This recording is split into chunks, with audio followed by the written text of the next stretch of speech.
Yes.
big mowing guys that like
Okay,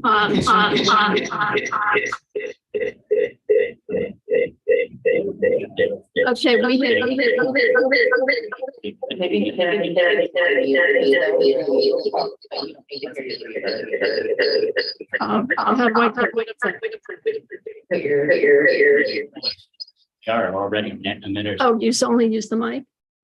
Okay. Okay. Folks on Zoom, can you hear me? Can you give a thumbs up or?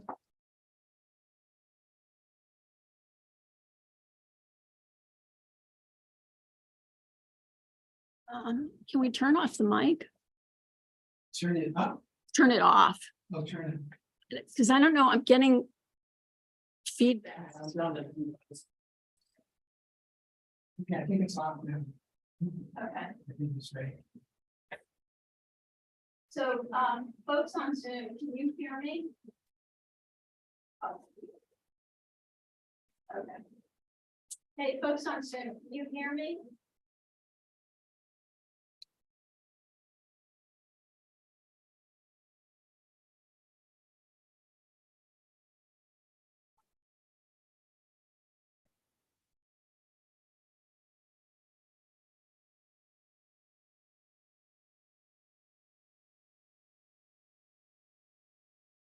Oh, no.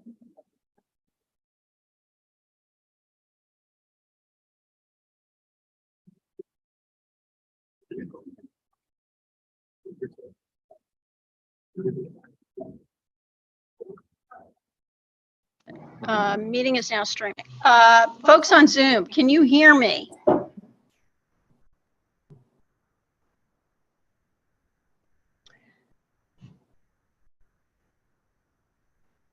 Hey, anybody on Zoom?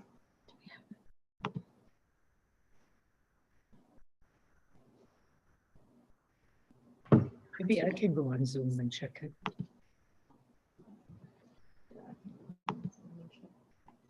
Nancy, maybe try typing the question into the chat. I don't know if there's anybody's out there. Here, I'll go outside and see.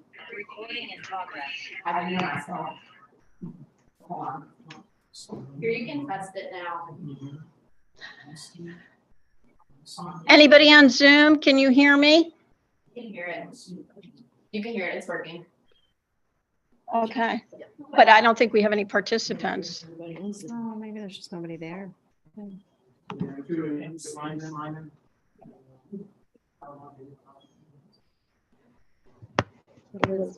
All right, so, okay, good. Andy, great. Thank you for raising your hand. For those of you on the Zoom, I'm sorry, and for everybody in the room, I'm sorry that we're delayed in getting started. We're having a little bit of technical difficulty tonight, so I hope you can just bear with us. Thanks everybody for joining us after our summer break. I'm Nancy Harkins. I'm going to be leading the meeting tonight. Just for the sake of expediency, I'm going to let you know that our other steering committee members, Anita Rapone, Uda Reagan, and Dale Azaria are with us in the room. Mills Forney is not able to join us because he's expecting the imminent birth of his child. And Nelson Martell is also not able to join us, but tonight was going to be his last meeting as a steering committee member. And we want to definitely take an opportunity to thank Nelson for all his hard work on the steering committee over the last couple of years. We're going to do something a little bit out of order. We have our state reps here tonight. They're going to be first on the agenda after we get through the announcements. But I did want to poll the participants to see if there were any key priorities or concerns that you would like to hear from our state representatives about tonight, so they can try and address that and when they do their remarks in a few minutes.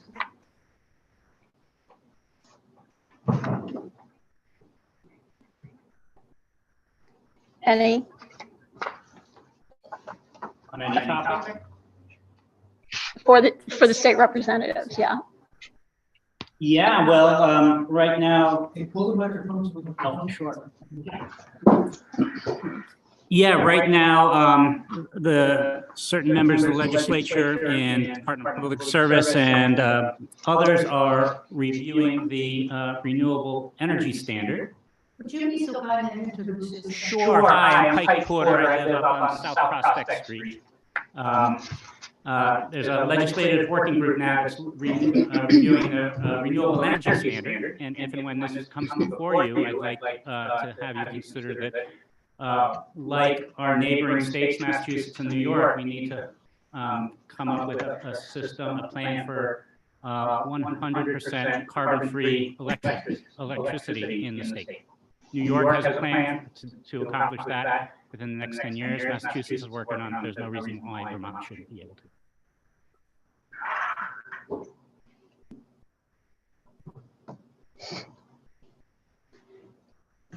Okay. All right. And I'm sure that they'll be happy to hear any other questions you have when they get to we get to them in the agenda, but we just wanted to get a heads up on any burning issues that people wanted to hear about.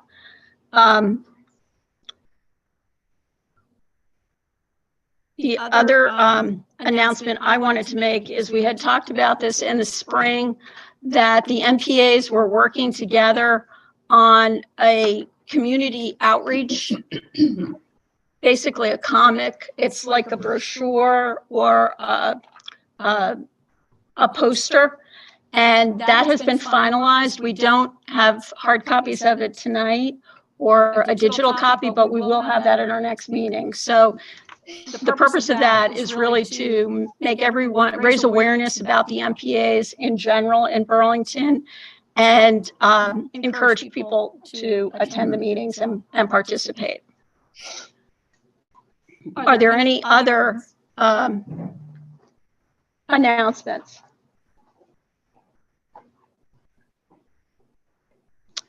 Okay. And magically, we're back on schedule. Okay. So I'm going to turn it over to our state representatives. Thank you so much. Well, thank you very much. My name is Tiff Bloomley, and I represent Chittenden 13 with Gabrielle Stebbins. I know Gabrielle's on the line.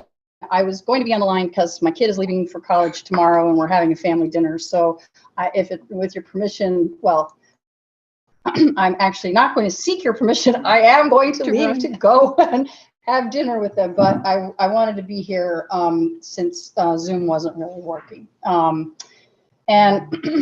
I sit on the Appropriations Committee, which is one of the two money committees. Ways and Means is about inflow, we're about outflow, and we don't, while we say we don't consider policy issues, any decision you make about funding is a policy decision because it reflects priorities. So when we last met in June, I guess, we were talking about housing and the challenge that we had in the legislature over the housing bill, and the Senate had stripped out money that we had put in the House bill budget for emergency housing, and we were able to accomplish, arrive at a compromise with the Senate, and we were able to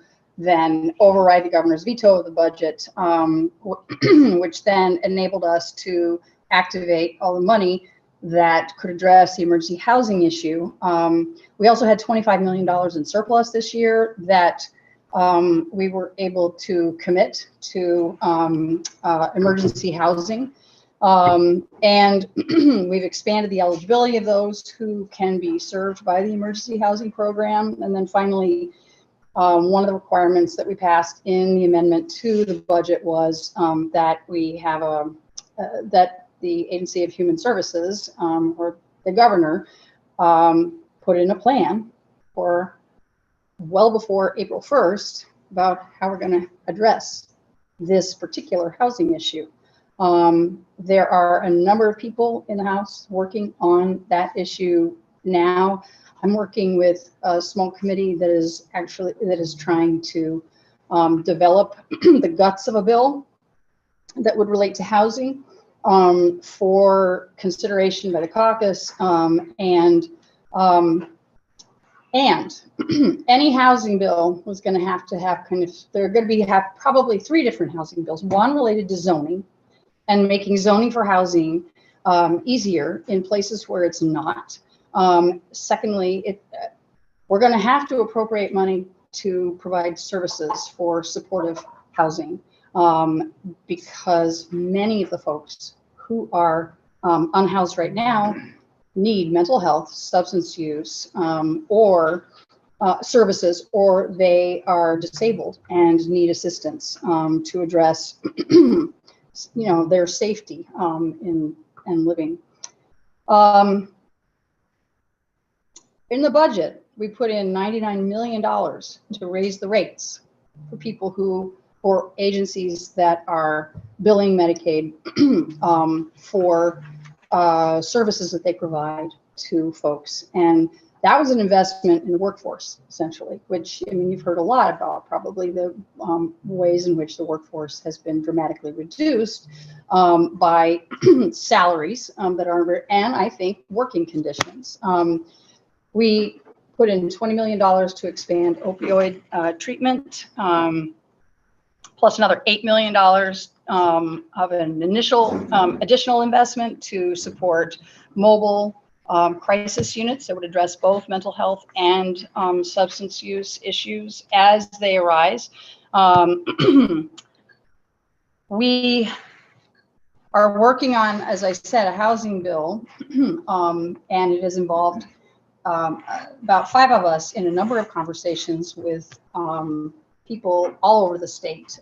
Some of them kind of the Champlain Housing Trusts and the Vermont Conservation Housing Conservation Board, but also folks who are the smaller service providers who we often forget to include in conversation about something like, what should the housing bill look like?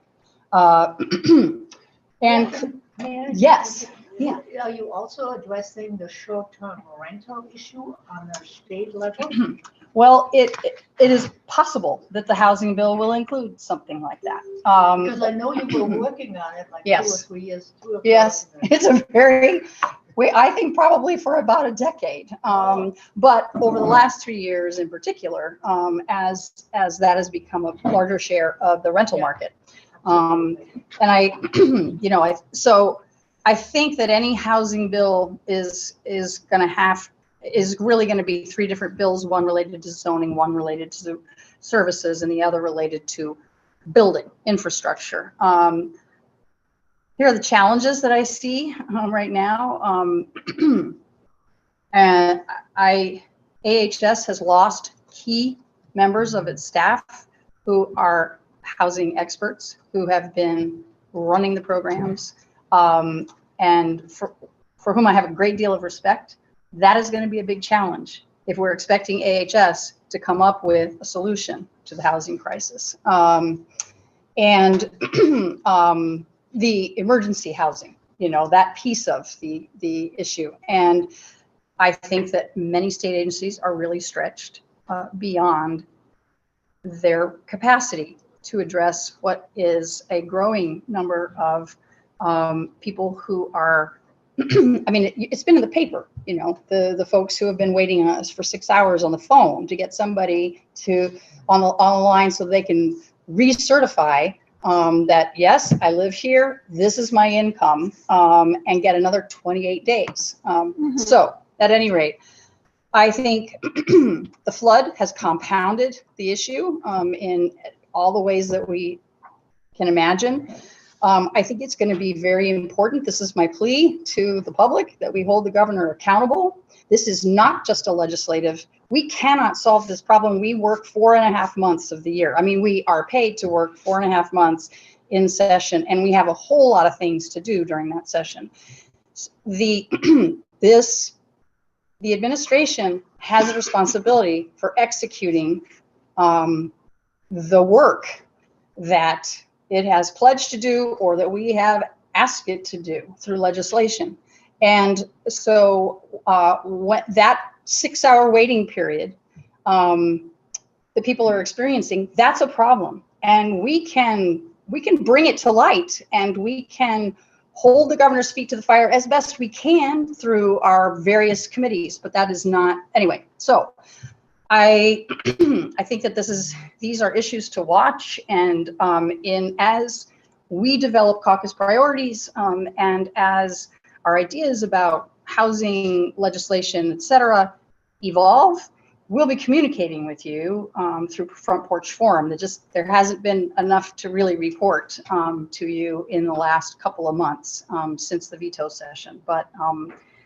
But at any rate, I figured that that's what I could contribute, because those are the pieces that I'm working on, and the things that I'm particularly concerned about as they relate to the coming session. And because I talked about this the last time, I just wanted to close that loop. Okay. Hi, I'm Mary Catherine Stone. I'm one of 2 reps for Chittenden 14. I serve with Barbara Rachelson. It used to be a 1-seat district, and this year it's 2. So I'm the newest seat in the House, quite literally, because it was created last biennium. So I serve as a clerk for the House Committee on Education. But I wanted to give an update about a bill that's actually didn't come out of my committee. It went through the House Healthcare Committee and then the House Judiciary Committee, and it's the suicide prevention bill. And the reason I feel it's really important to share this bill is because almost every single person I spoke with when I was running for office said public safety was a concern, and gun violence was a concern. And so this issue gets to the heart of that. The purpose of the bill, though, is to prevent death by suicide by reducing access to lethal means, specifically firearms. I'm just going to share some information that really brought to light why this is such an important bill. Vermont's rate of suicide is 50% higher than the national average. And each year, nearly 60% of suicides are completed with a firearm. All other methods combined have a completion rate of approximately 4%. So it's extremely rare for someone to survive a suicide attempt in which a firearm is used. And that is why this bill specifically focused on this particular means of harm reduction. The bill number is H230, Suicide Prevention Bill. You can look it up on the Vermont Ledge website if you really want to get into the weeds and learn more about what it does, but I'm just going to give a brief overview. Secure firearm storage is a part of it. A person must securely store firearms in circumstances where a child or a prohibited person is likely to gain access. The firearm must be kept separate from ammunition and in a locked container equipped with a tamper-resistant lock. There are exceptions for that and penalties. If you want, I can talk about that, but I'm going to go on.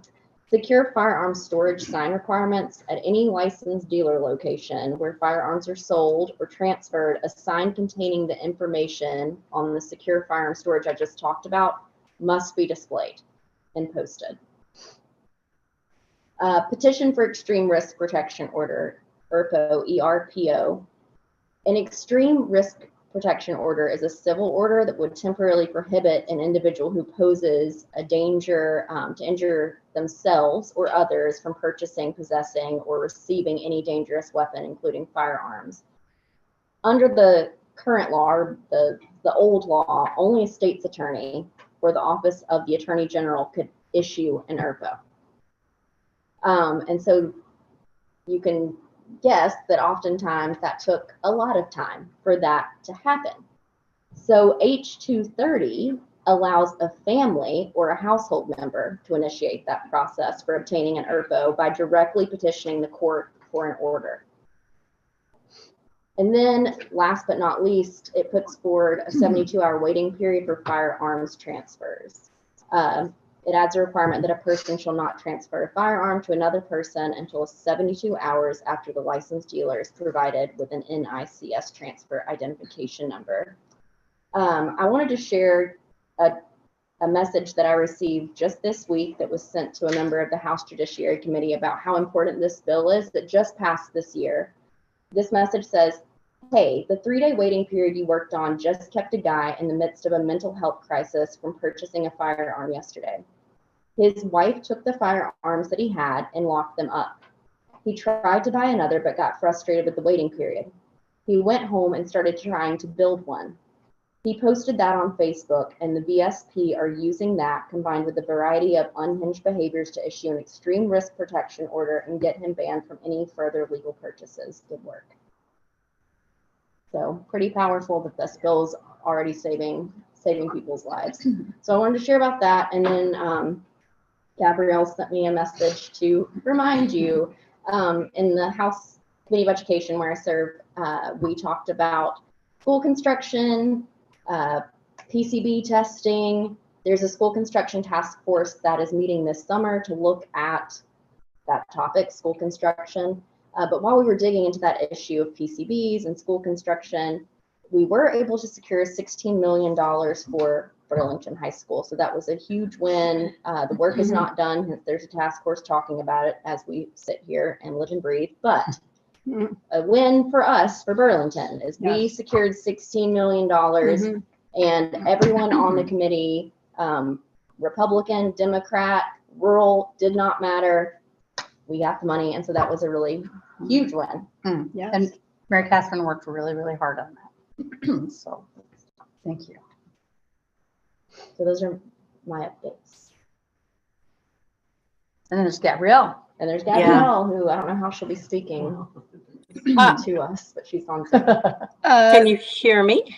Do you want to try saying something, Gabrielle, and we'll see if we can hear you? Sure. Hello. Good evening. No, I don't know if she. I can hear you. Can you hear us? Yes. Okay, she can hear us. I can call her and put her on speaker. Okay. Can you hear us? Thank you for your patience. It happens. Yeah.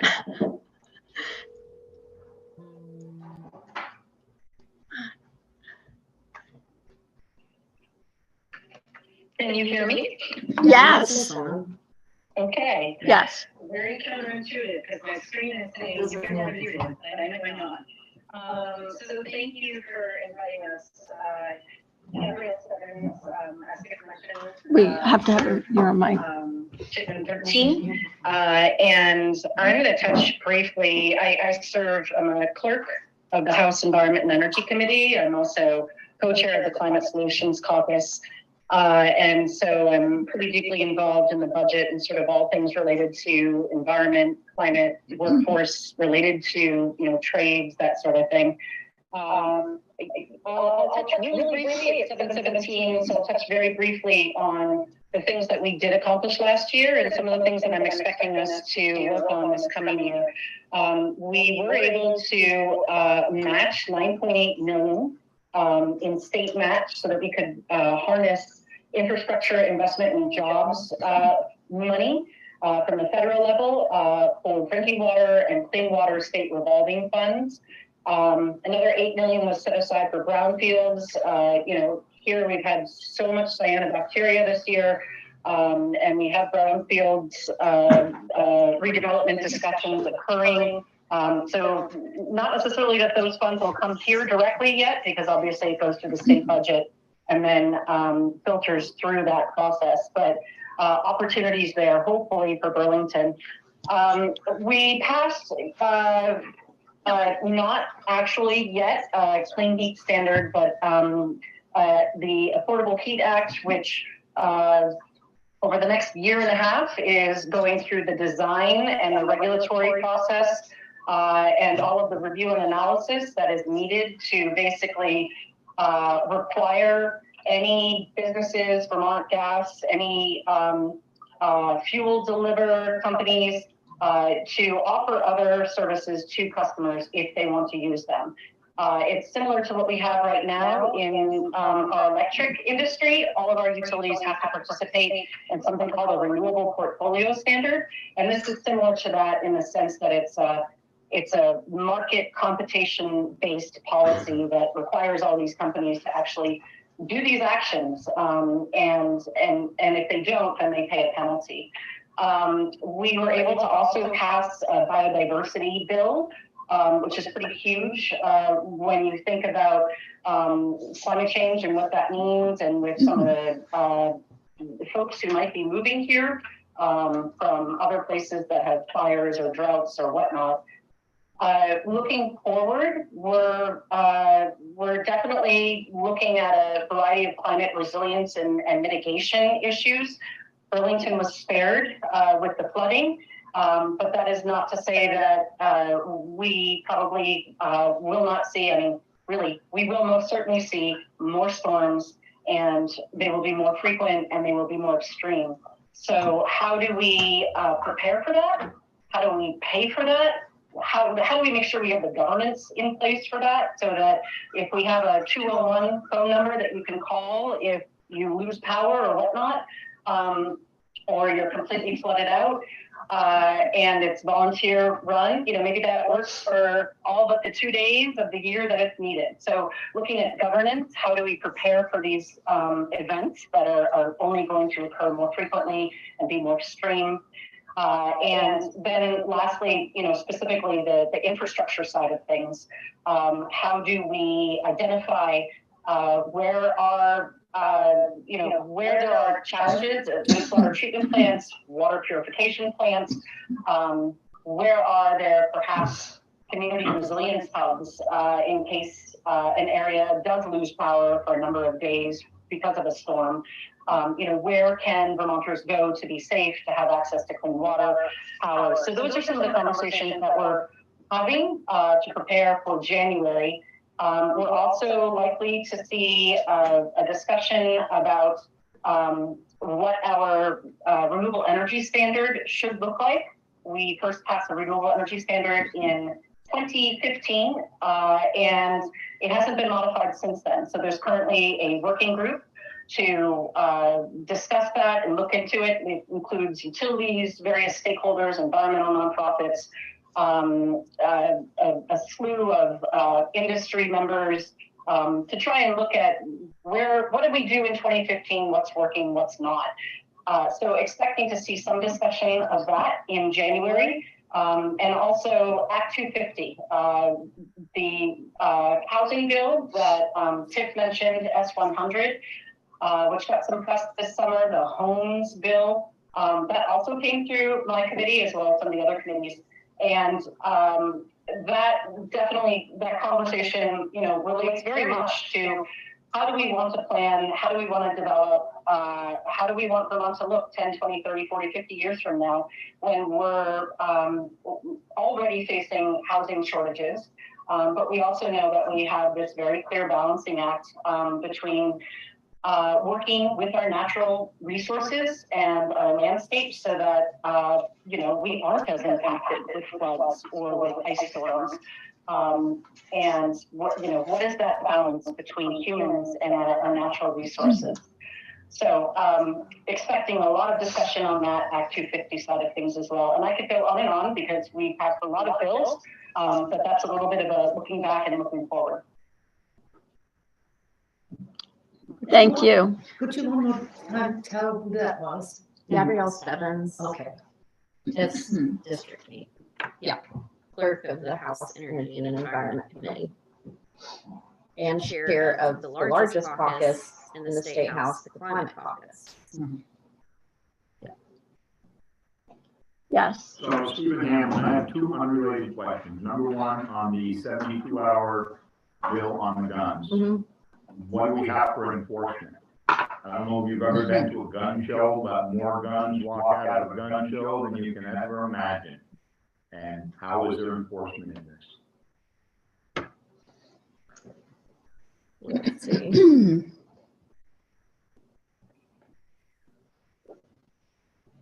I'm just going to read straight from it because this came out of Judiciary and Health, so I was going to read from here. This section adds a requirement that a person shall not transfer a firearm to another person until 72 hours after the licensed dealer is provided with an NICS transfer ID number, or 7 business days have passed since the dealer contacted NICS to initiate the background check, whichever occurs first.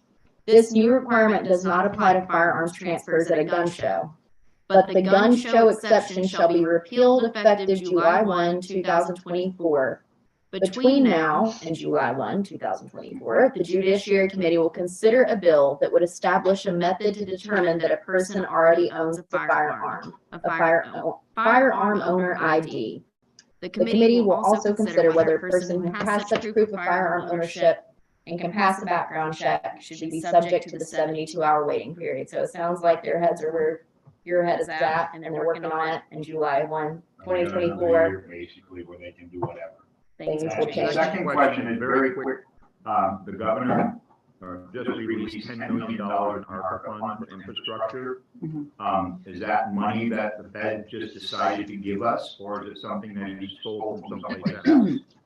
No, it's money that has been in the, it has been granted, but it had to go through a whole process where the feds would approve of the purpose, of the allocation. And so it then became available for appropriation. So it is ARPA money that we have had, but has been waiting to be appropriated. Sure. Any other? All right. Joan is not here, right? Joan, Shannon, no. I don't, is she on? She's supposed to be here. She's supposed to be here in person. Yeah. Yeah. Okay. I have a question. This is, I'm Will Anderson from South Union Street. I was wondering regarding the construction-oriented housing bill, in your vision, and maybe if you could project, the will of the House at large for what it's worth, to what extent would that construction contain public or social housing or other strategies to keep new units affordable, considering the even greater shortage for affordable apartments in the state? Thank you. Sure. I mean, I think that almost all the housing, well, any housing that is subsidized with public money has to serve a public purpose. And the projects vary in terms of, how many units are, whether the entire project is subsidized for low-income folks or if it's mixed income housing. It just depends on the community tax credit, the tax credits that are available. But I think that there is a strong House commitment to making sure that if we're going to spend public dollars on housing construction, that it has to have a discernible public benefit. I think that there are variations. I mean, you can express that in a number of different ways. We have put money towards rehabbing apartments that have been offline. So if you owned that apartment that was out of code, you'd be able to rehab it up to $50,000 and then put it back online. And you would have to give priority to somebody who is unhoused, according to the program as it exists right now. If you cannot find somebody and you are working, I mean, the law requires that you work with people who are in the community organizations that actually are working directly with unhoused Vermonters. If you and the organizations can't find somebody, then you have to, you will offer it to somebody else. But it has to be somebody who's below 80% median income. And I heard, I may have heard the question differently. I heard the question to ask in the S-100 bill, how much of that would allow for increased affordable housing. They're shaking their head no. They're asking about the future bill. Asking about a future bill, Gabrielle. So that, no. Yeah. And just for Nancy, just so you know, Joan Shannon is here, present on Zoom. Oh, okay, great. Oh, Dr. Shannon. yes, and she even has her hand raised, but I missed. So thank you for that, Gabrielle. We will be getting right to Joan. Did I So answer your question? Yes. It was very general. And yet we have not, as a small group and certainly not as a caucus, really fleshed out the parameters of a bill we would want to support. But that is the general, that's the consensus of folks who are responsible for housing in one way or another. And if anyone's interested about the history of GA housing, I did a very big deep dive earlier this summer, and I have it on my Instagram, which is Stone for Vermont, and it's in the highlights reel, and it talks about the history of housing in Vermont and how we got to where we are today. So if you are interested, there are charts, graphs, links to joint fiscal. It's all there if you want to nerd out and look through that. I try to do that with big topics. I have one on ledge pay, one on housing, a few others. So if you're interested, I try to break bills down into digestible parts on a pretty regular basis on my Facebook and my Instagram. Great. Yeah. Well, thank you for that. Thank you, as always, for your work, and Gabrielle as well. And thank you for being here and working through our technical difficulties. Enjoy your evening. One quick thing, because we did talk so much about the gun safety bill. I have some materials here from Vermont Moms Demand Action on gun safety. And we'll send those out with the other materials after the meeting. So Joan, you are on. I apologize for missing you. We're a little bit limited tonight with our technology. I apologize for that, but no problem. We're looking forward to hearing from you. Can you hear me okay? Can you hear me? Is Joan? Is your thing still muted? Is Joan still muted? She's unmuted, she has permission to talk. Joan, you should have permission to talk. I am talking. Can you hear me? Yeah. Oh, Joan. Yeah. Okay. Oops. Hold on, I got you. Just hang with us. Sorry, I'm like driving.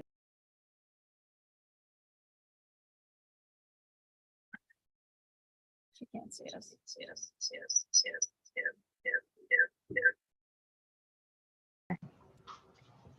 Joan, you can try again. Can you hear me? Yes. Oh, good.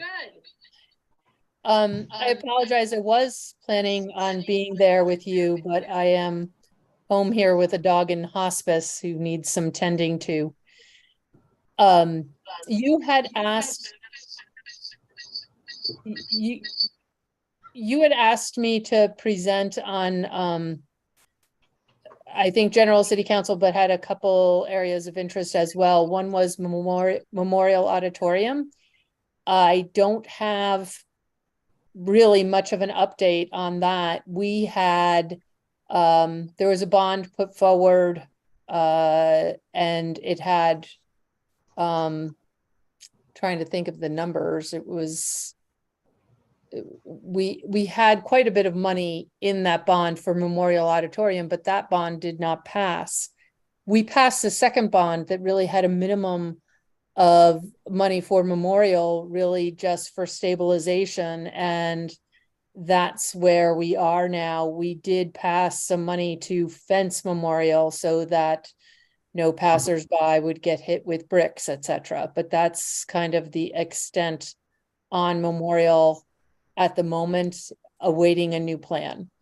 YMCA, there is a plan that is before the Development Review Board to create housing there. It would preserve the existing historic building in front, take the pool down, and I believe put 6 stories of housing in that area where the pool is, as well as a couple stories of underground parking. So that is currently in review. If it doesn't get appealed, it could start construction relatively soon, but that's always a fairly big if. You may have read recently about Airbnbs, a lack of enforcement, as well as the fact that the city is being sued by Airbnb owners, claiming that our regulation is not legal.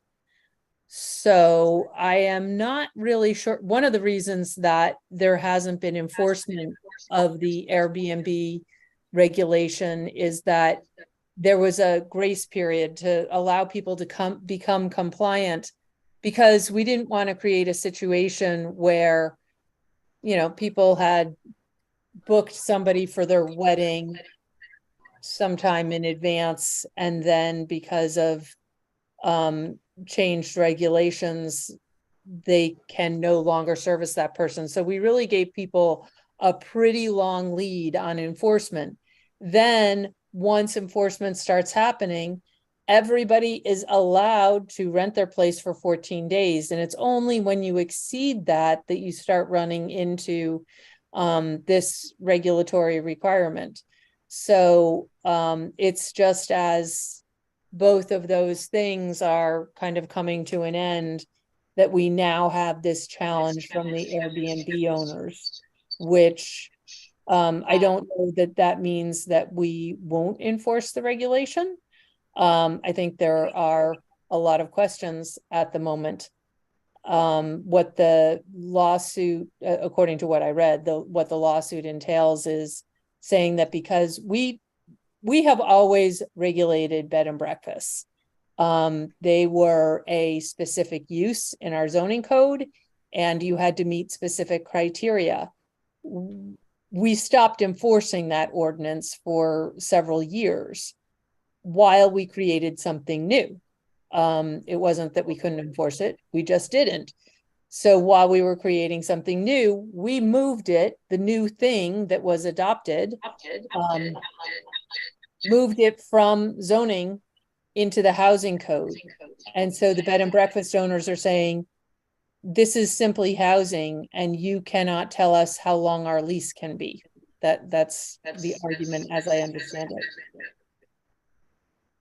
it. We also recently had a publicized meeting about a financial review we did of the racial equity, inclusion, and belonging department because of the director moving to Minneapolis, the folks in Minneapolis identifying some concerning circumstances that also existed here. And Minneapolis decided to do an audit, and we followed suit doing a similar type of, we call it an audit. It's actually, audit is a very, very specific term. It's really more of a financial review, which is the same as what Minneapolis did. At the meeting, we unfortunately never got to have any kind of presentation on what was in that report, because there were people protesting that we did the report. But I think that when you have an event that's budgeted for $100,000 and spends over $400,000, it is not unreasonable to do a financial review. And when you pay tens of thousands of dollars for that financial review, the public should know what is in it. So I can kind of open it up to, I don't have a lot of time and started a little late, so just want to open it up if people have questions.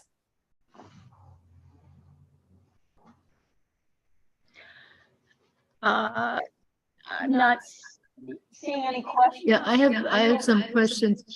Hi, Joan. This is Ute Reagan.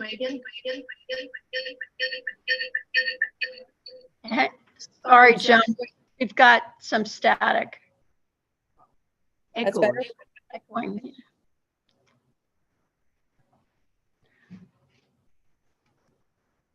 Okay.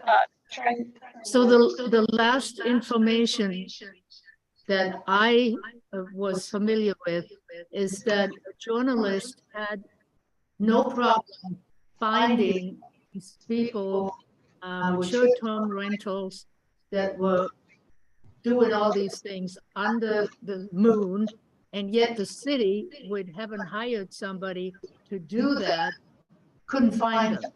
Can you explain why that would be? I don't know if that's the case. I know that we have identified people. We haven't found anybody for the reasons that I stated. You know, there was a grace period. There was then, you know, we have to prove that they've been renting for 14 days. And then that followed by this lawsuit, and waiting for some legal advice on that, I think is where we are. So there is a still stand at this point. You're not doing anything. As I said, I think that that where we are is waiting for legal advice. And this is a relatively new situation. The council has not been updated on this. Well, that happened in June, right? The lawsuit? All that information that I have is from June, from an article in 7 days. What I was told was the holdup from the period of time when we could start enforcing to getting actual enforcement action is proving the 14 days of rental beyond the, you know, what was the grace period. But all I can tell you is I am fully supportive of enforcing our regulation, which I think is too weak. I think that taking it out of zoning was a mistake because you no longer need a permit. You only need to register it. So, I mean, I think that one of the options, if we're concerned about this lawsuit, and I don't know if we are, is we can put it back in the zoning code because that worked for decades. Joan, I have another question. Do you find $100 fine appropriate if somebody makes $10,000 a week?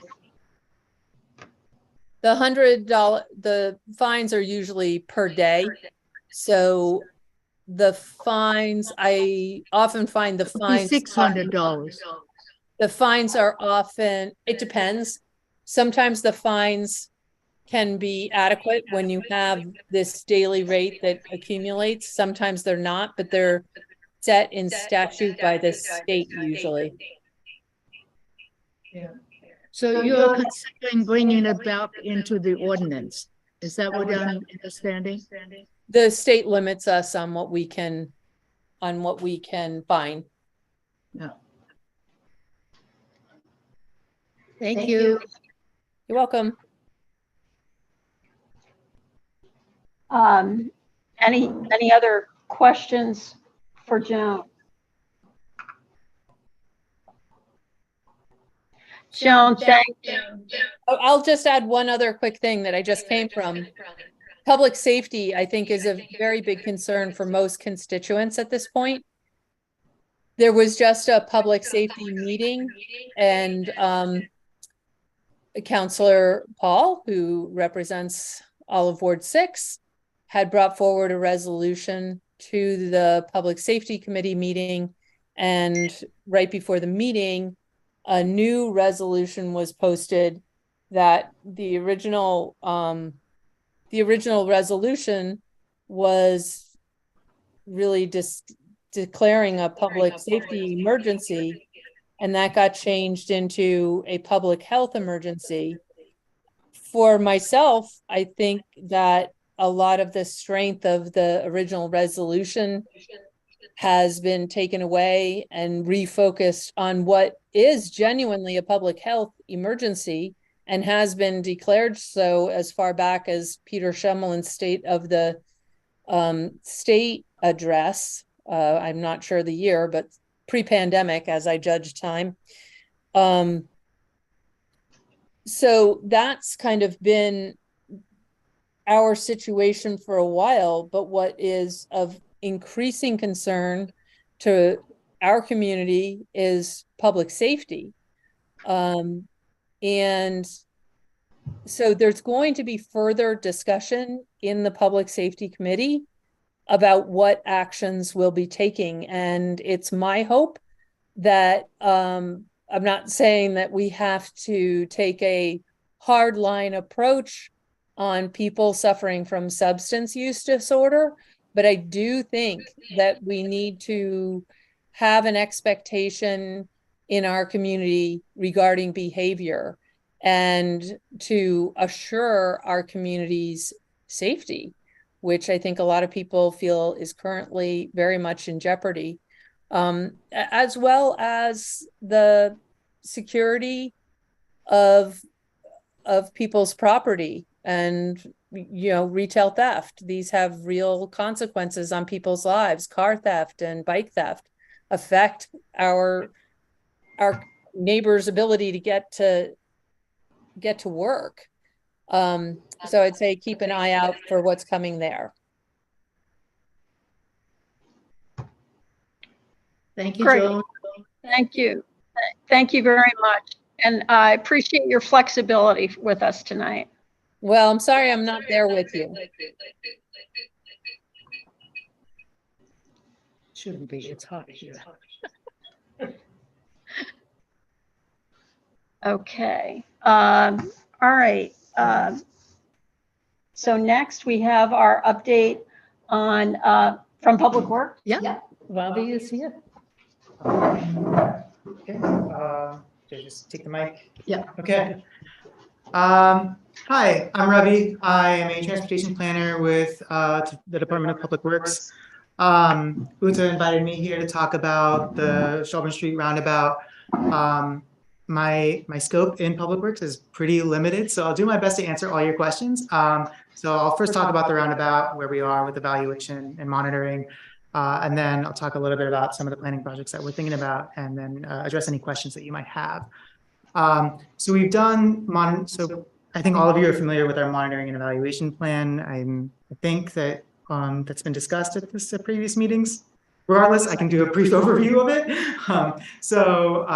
As part of looking at the roundabout to making sure that it is functioning accordingly and that it's meeting the needs of the community, we do have a pretty robust monitoring and evaluation plan in place. We are specifically looking at traffic data, crash data, and public input. With traffic data, we've collected data during the summer with help from Chittenden County Regional Planning Commission, CCRPC. I think some of you might have noticed the tubes while you were driving during the summer. I know I did up on Willard. So we were collecting speed data, volumes, and queuing. So how long you're waiting to go into the circle if you are waiting to go into the circle. First, talking about speeds, we've found that with most of the streets, with exception to Willard and Ledge, the most drivers, 85% of all drivers are driving the speed limit. We are aware of the speeding issues on Ledge. We've Go South Willard, actually. Okay, yeah, so South Willard, we're aware of the speeding issues on South Willard.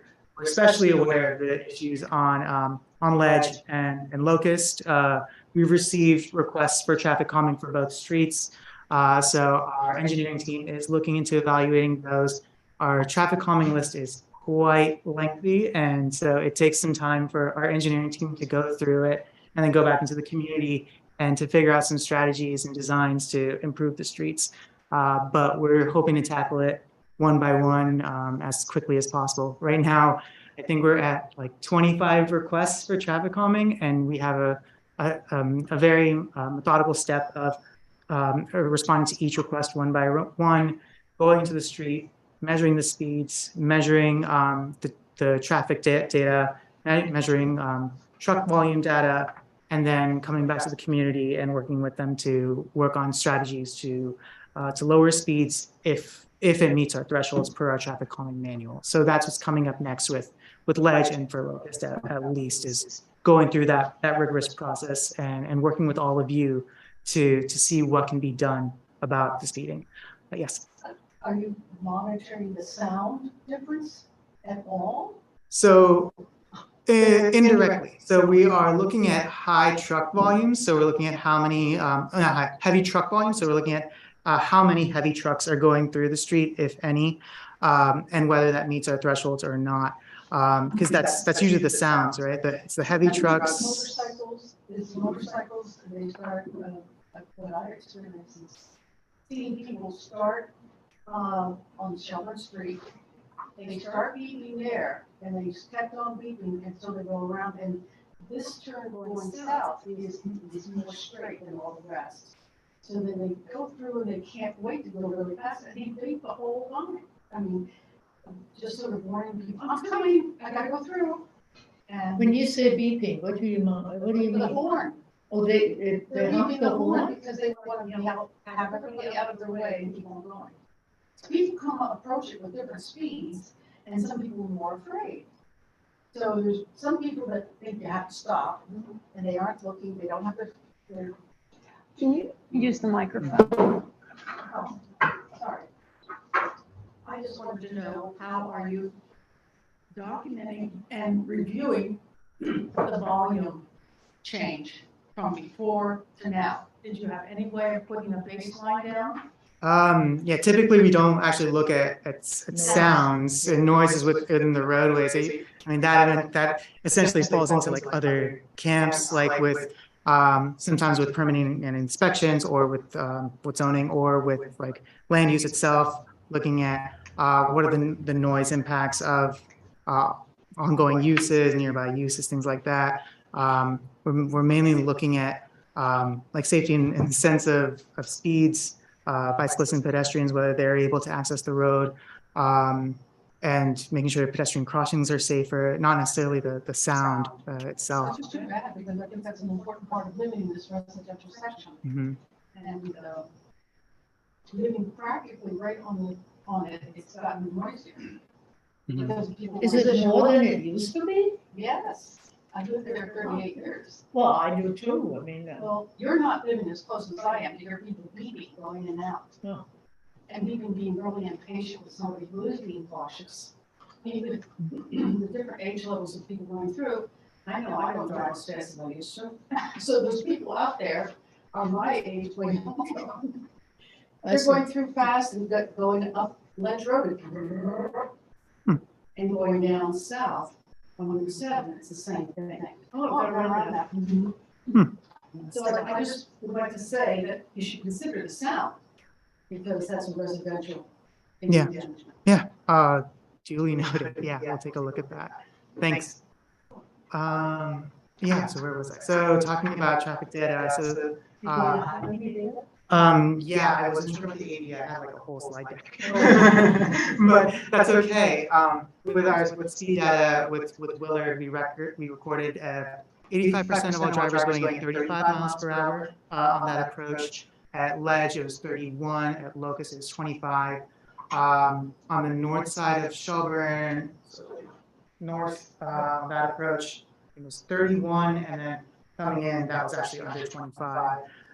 So the speed limit on this side of Shelburne is 30, everywhere else is 25, and then for residential roads like Ledge and Locust, our goal is to have drivers go as slow as 20. So South Willard is the one with the most speed. Yes. That's the one. Yeah. That comes Per data. straight out of the Yes. data. Mhm. Yeah, 35 is kind. Mm-hmm. Yeah. So that's 85% all drivers. Yeah. There could be a good range, but that's the threshold that we look at. Yeah. So yeah, so we're aware of the speeding, and yeah, it's in our system. We're slowly getting to it, and we hope to work with all of you on addressing the speed issues. Have there been any accidents? Yes, that's my next thing. So with traffic data, to wrap it up, we are collecting traffic data annually over the next 5 years after the completion of the roundabout. So around every summer until 2027, we'll be collecting traffic data like that. With crash data, we are in the process of getting more data. I just did a quick search on the Agency of Transportation website, and it looks like there have been about 5 crashes near the roundabout since November of 2022. All of them have been personal damage only, so no injuries. But it's hard to say about trends and trajectories, just because in previous 5-year periods, we were looking at more injuries, with 1 or 2 between, I think, 2011 and 2016, and then prior to that, between 2001 and 2006, at 1 or 2. But 53 crashes in both of those 5-year periods each. So I think only time will tell, and I would think that over time, as people get accustomed to driving through the roundabout, those crashes would decrease. And of course, with any sort of speed mitigation that we consider in our office, that would possibly help too with Ledge Road. We will be looking into crash data comprehensively every year for the next 5 years after completion. But there's more to come with that, because all I did was a very rough search on VTrans's website. And then lastly, public input. So I think, did all of you see the surveys that went around? Yeah. Yes? Okay, cool. Thanks for filling out the survey, you saw it. We received about, I would say, 156 respondents to that survey. Most were overwhelmingly positive. Had about, I think, say 105 respondents that felt that the roundabout made driving more comfortable through that intersection. Positive responses for walkers and bicyclists, but of course some neutral response for pedestrians and bicyclists too, because roundabouts aren't like theoretically geared towards bicyclists and pedestrians. It is more car oriented, so that is something that at least on the planning side we would expect. That is something that we will be doing every 6 months, as we did in April. 18 months from now, so a year from now, around April, you'll get another survey from our office. And then 30 months from now, so in November 2024, you'll also get another survey from us to see how you feel about the roundabout, very similar to the one that you filled out. So we can measure over time, not only your acclimation and your comfort levels to the roundabout, but also hopefully match that up with the traffic data and the speed data to see how the roundabout is functioning for you and for the wider community. Yeah, so that's what I have for the roundabout. Again, it's not, the roundabout 2 is not actually in my wheelhouse.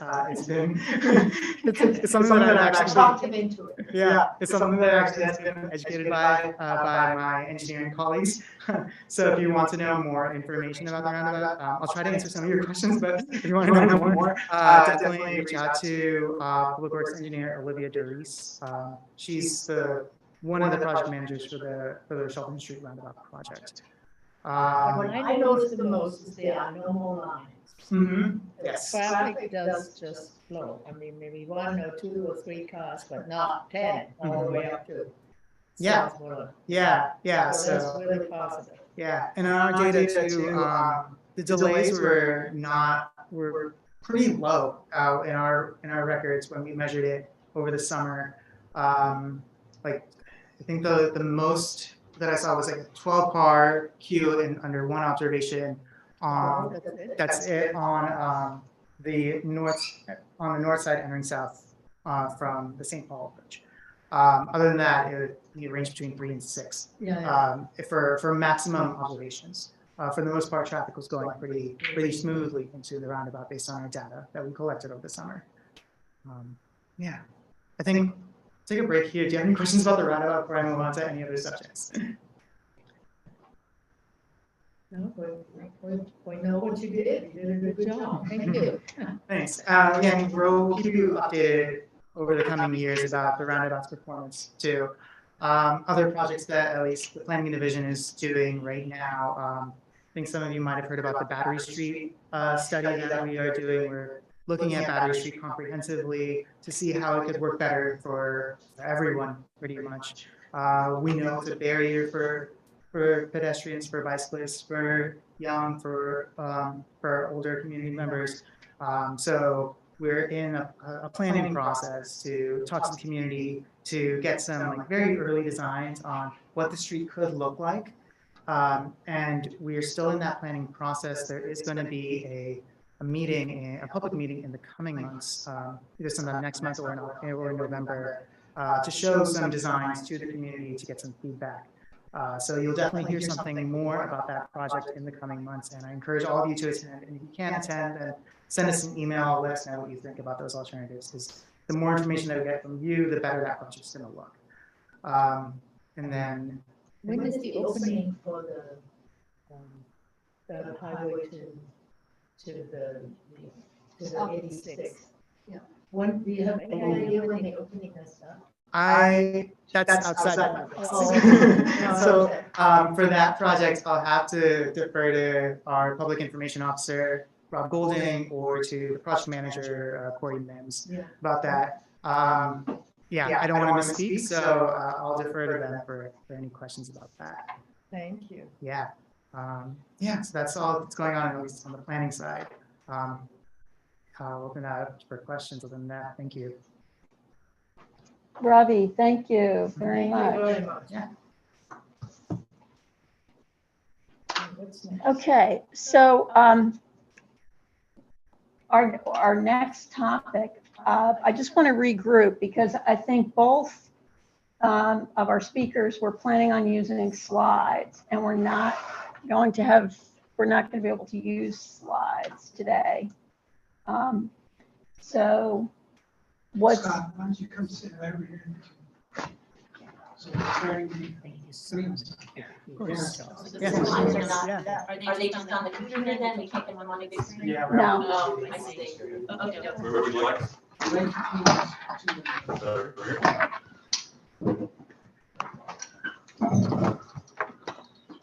Here. right here?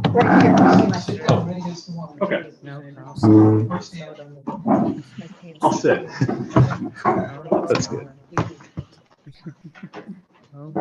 I don't think those are mine. Thank you so much. Do we have the other slides? Can you share the other slides?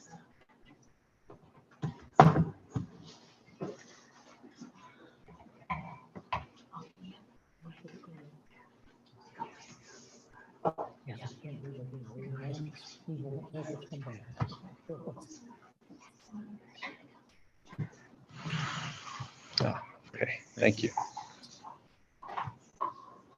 So these are online, but not in the room, basically. Okay.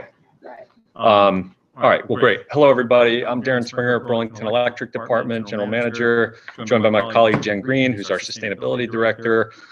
Thanks for spending a few minutes with us, talk about district heat. A long-standing project that's been discussed really since the McNeil plant was originally permitted. And now we're at a point where we've taken it from concept to something more real. And it's a good time to get together and talk about it. Just a quick background for those who may not be familiar, Burlington Electric, we are our municipal utility, over 100 years old, serving the city of Burlington. So we are run by the city. We're a city department. We have about 118 employees. We have over 21,000 customers. And we've been 100% renewable since 2014, first city in the nation to achieve that accomplishment. And the part of the subject we're talking about tonight, the McNeil plant's largest power producer in the state of Vermont since Vermont Yankee closed back in 2014. And I wanted to reference that for folks who are listening online or folks in the room, www.burlingtonelectric.com/McNeil. We have a number of different resources, question and answer, different reports that you can check out on that website. So what we're showing on the screen here is from our Net Zero Energy 2022 data update. So back in 2019, we issued a net zero energy roadmap that was put together by an organization called Synapse Energy Economics, working with Burlington Electric and the city. And it laid out a pathway for how do we reduce and eventually eliminate fossil fuel use in the thermal transportation sectors, ground transportation and thermal. So buildings, cars, vehicles. And there were four pillars essentially of that roadmap, one of which was to pursue this district heat system. What we've seen with the roadmap updates is we've made some progress relative to the transportation sector. We're actually slightly ahead of pace in terms of the emissions reductions that we're trying to see in the ground transportation sector. On the other hand, with our thermal sector, particularly commercial sector and natural gas use, we saw a bit of a drop, and then post-pandemic, we've seen it spiking back upwards in the wrong direction. So that's part of the impetus for us in looking at this project. I think we can go to the next slide. Just looks at the emissions. Let's go down one more. So this slide that we're looking at now is talking about climate and forestry. And there are a couple points that are important to make about the McNeil plant. So the first is we have 4 licensed professional foresters who work with us at McNeil to ensure that we are managing sustainably in terms of getting our supply for wood. We had a third-party analysis looking at our wood chip supply, and it actually has one of the most favorable components from a carbon payback standpoint that you can have, in that we're primarily using wood residues that are left over from other logging operations that are going to happen for higher value products, and taking tops and limbs that would be left over to decompose in the woods and emit carbon. We're able to utilize those for energy. We also get mill residues, so residue that's left over from sawmill operations, for example.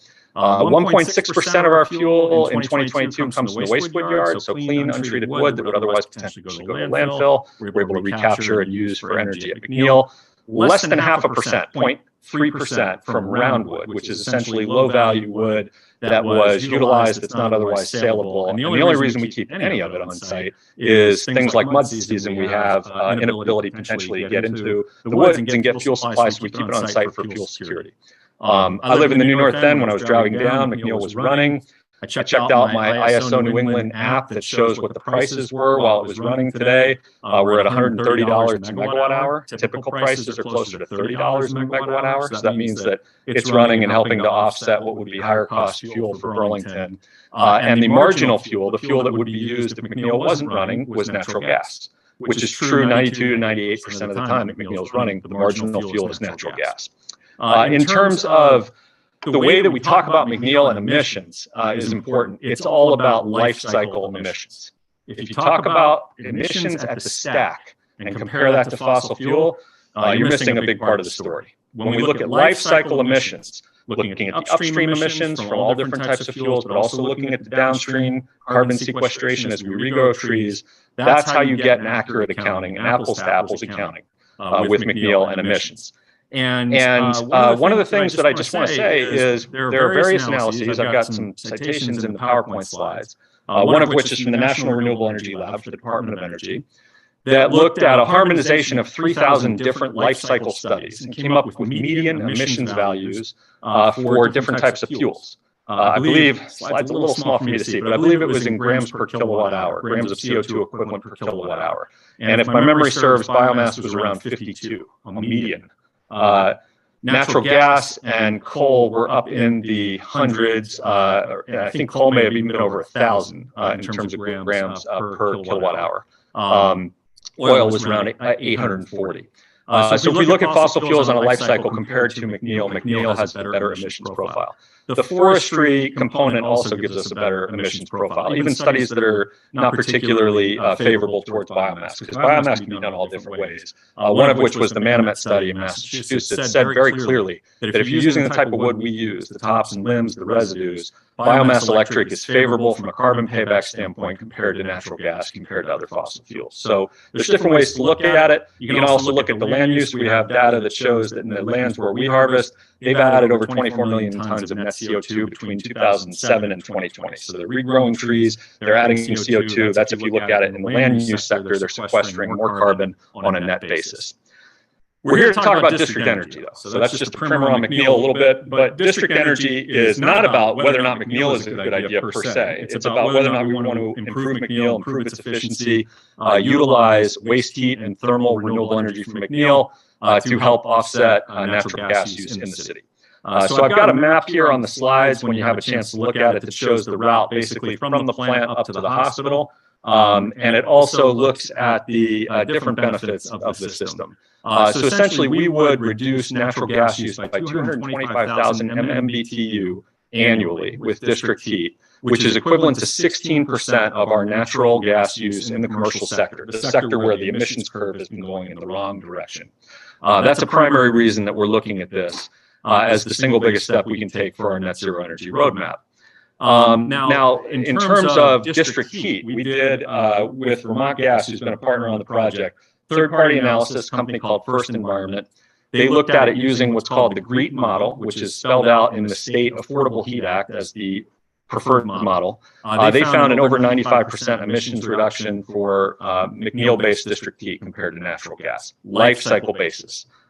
So really, I wanted to leave you with some of that information. I want to encourage you to visit our website, burlingtonelectric.com/McNeil. I can't, in the limited time we have, go into every single detail, but I'd love to answer questions if you have them. And I hope this is a start of a good and productive conversation. There's obviously more we can talk about, but why don't I leave it there for a moment. Right, and I do want to say, if we'll send out your slides to everybody afterwards, because I'm sorry we couldn't present them today. No problem. I tried to follow them here online, so. Yeah, that's great. Do you want to do questions now, or would you like me to wait?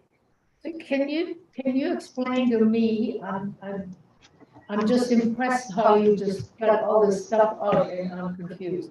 Okay. Is it positive to have McNeil, or is it not positive to have McNeil? We view it as very positive to have McNeil. From a climate standpoint, from a reliability in terms of our power supply, and from an economic standpoint, we believe it's positive on all of those counts. Fantastic. Yeah. Okay. So if we're going to switch gears, do you want to switch places? Absolutely. Thank you. Thank you. Thank you. Thank you very much. We'll hang out together.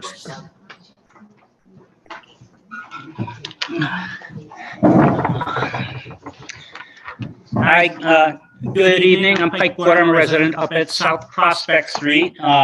And I'm here to present a different opinion about McNeil and the district energy system. McNeil is also the largest emitter of greenhouse gases in Vermont. In 2021, it emitted over 453,000 tons of carbon dioxide, the largest greenhouse gas that's causing our climate crisis. The IPCC, the Intergovernmental Panel on Climate Change, their very first pathway indicates that we need to scale back on biomass energy, we need to reduce emissions, and we need to increase the uptake of residual CO2 in our atmosphere. The most efficient, most effective, cheapest way of capturing CO2 in our atmosphere are our forests, and our forests are diminishing over time. By 2050, Vermont forests are going to be net emitters of CO2 unless we do something about it. The burning of wood on a life cycle basis is three times more polluting than natural gas.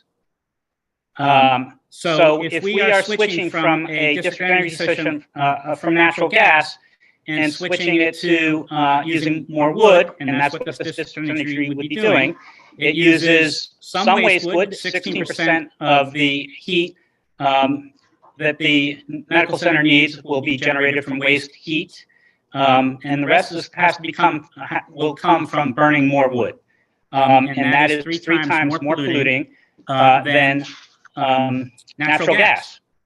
There are alternatives.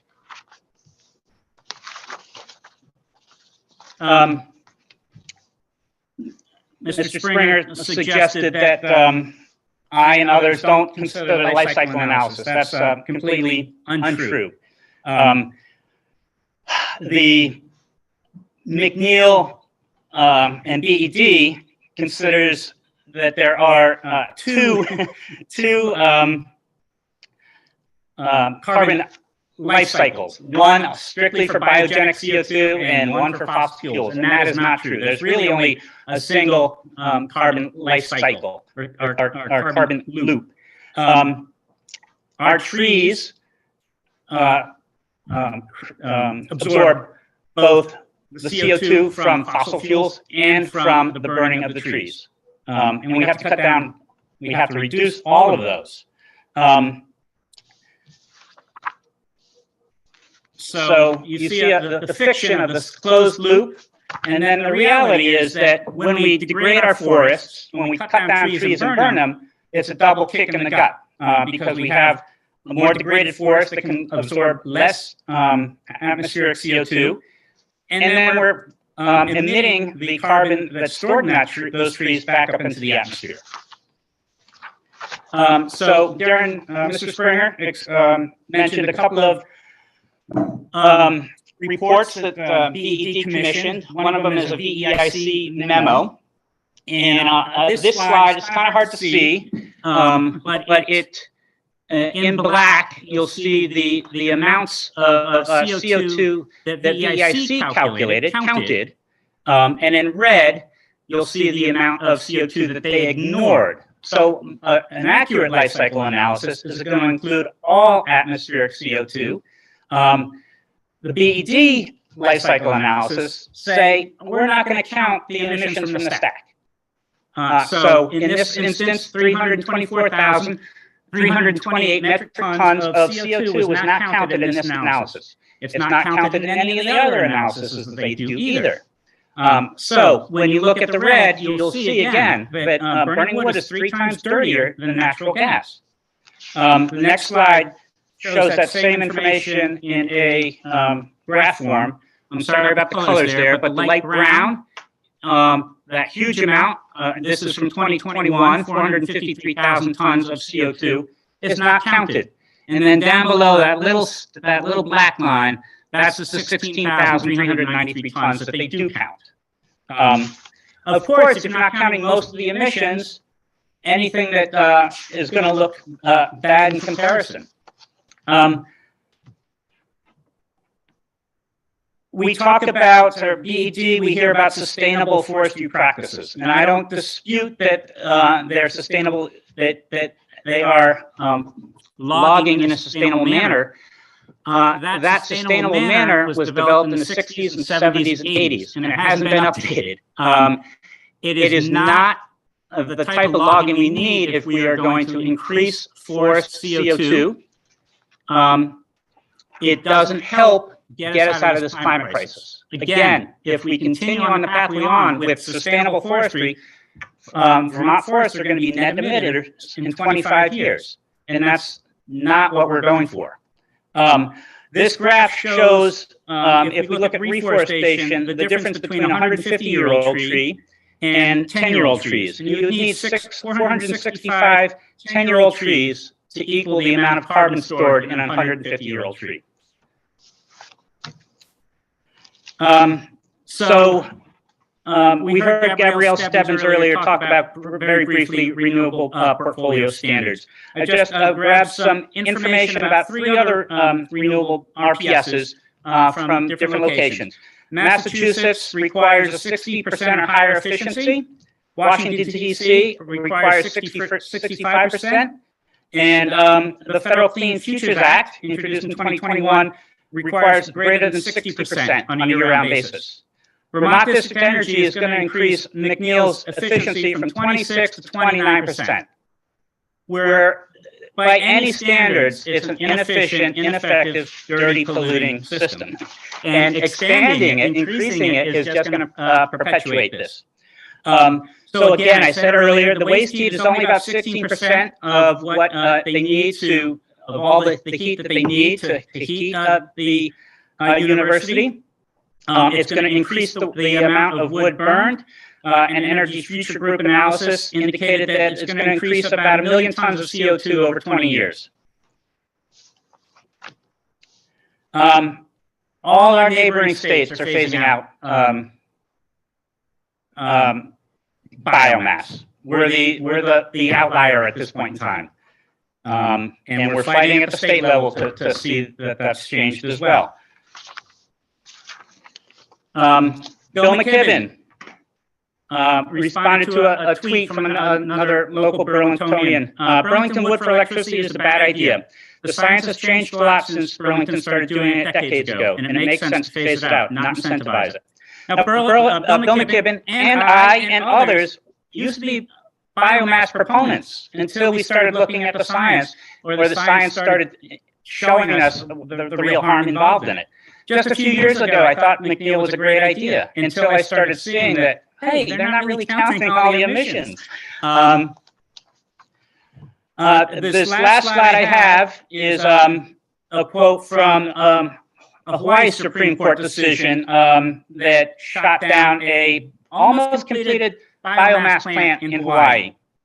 And I thought it was good. I think it's appropriate for anywhere. The reality that yesterday's good enough has become today's unacceptable. The PUC was under no obligation to evaluate an energy project conceived of in 2012 or 1984 in the same way in 2022. Indeed, doing so would have betrayed its constitutional duty. This idea, as Mr. Springer said, was conceived in 1984.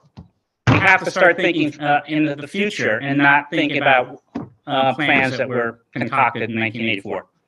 I have a lot more information. I'm probably running over. I apologize, but I'm going to send out a sheet. If you want more information, sign up and I can get it out to you. Thank you. That's great, because we can send a out question your for you. slides. Okay. That's great. Thanks so much. And I also have, we've been working hard to bring the science to Burlington, and it's been very difficult through the din of greenwashing. But we have a wonderful brief here from the two scientists who presented at the Biomass Symposium in June before the 2 committee. And I've got copies of that over there. I've got a few here. This is the sheet that Pike mentioned where you can provide your name and email address, and the science is deep on this issue, and we're happy to share it. And if folks have questions, I can try and answer them. I do.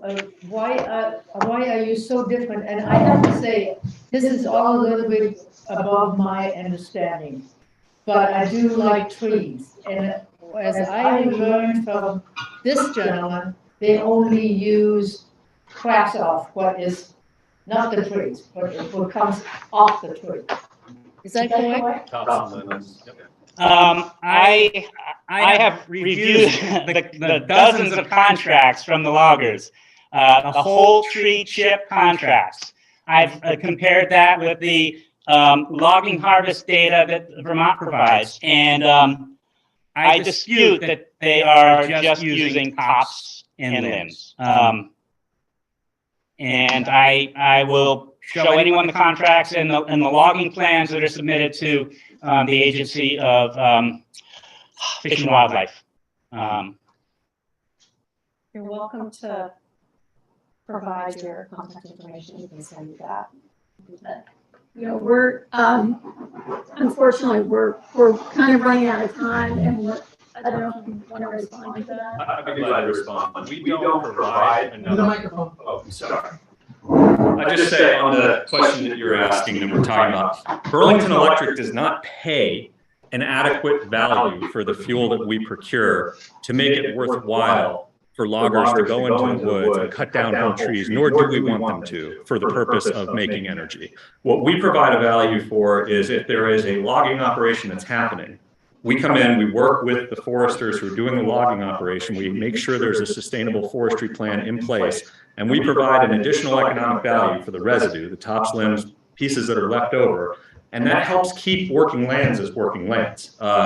There's a reference to the fact that we're losing forest land, it's being converted to development. It's not being lost because we're using the waste wood for energy. We've been doing that for 40 years. That's not causing us to lose forest land. We're providing economic value to keep forest land as forest land. So our data is available on our website. And again, we don't, no forester or logger is going to go in for the amount that we pay, which is very low relative to what they can get for higher value wood, and seek to provide wood for energy. They're going to give us the residues that are left over. So this is a big topic, obviously, yes, and we're not,